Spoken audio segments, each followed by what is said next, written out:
Guys, alam nyo ba, may bagong packaging yung Active Body Spray by Blackwater. Super perfect nito, lalo ngayong summer. And also for fresh daily scents. Like pag mag-errands ka lang, pupunta ka sa gym, may mga activities ka, kung gusto mo ng mga scents na not too heavy, eto na yon. So, mas simple na yung itsura ng packaging niya ngayon. This is Active One, so pink.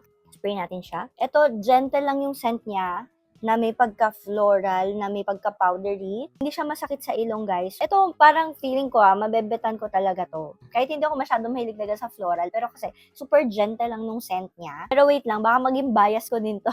Ang ganda kasi ng kulay ng packaging. So, this is Active 2, So in Love. So, spray naman natin siya dito. Maganda yung mist niya kasi talagang paano siya, pa-spread out talaga. Hindi siya parang dumudura.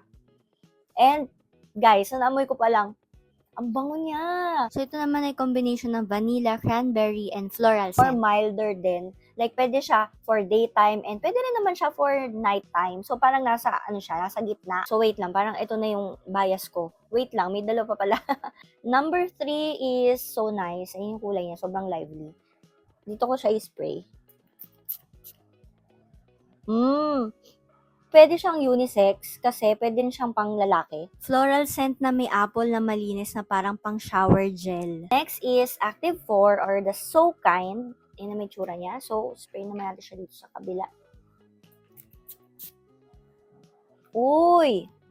This one is like florally din yung scent niya na mas malakas kaysa sa Active 1. And also, para siyang alam niyo yung mga lotion before na may mga scents, ganun yung amoy niya. Ito mix to, fruity na floral na medyo powdery at spicy. I must say, all of this, yung kanilang Active Body Spray is pwede for everyday. And guys, mura lang siya. So kahit magpawis ka dito, hindi ka mangangasim doon sa mga scents. Sobrang safe talaga niya. So if ever kung mahilig kayo sa pabango, tapos pang errands nyo, ganyan, for gym, eto na yun.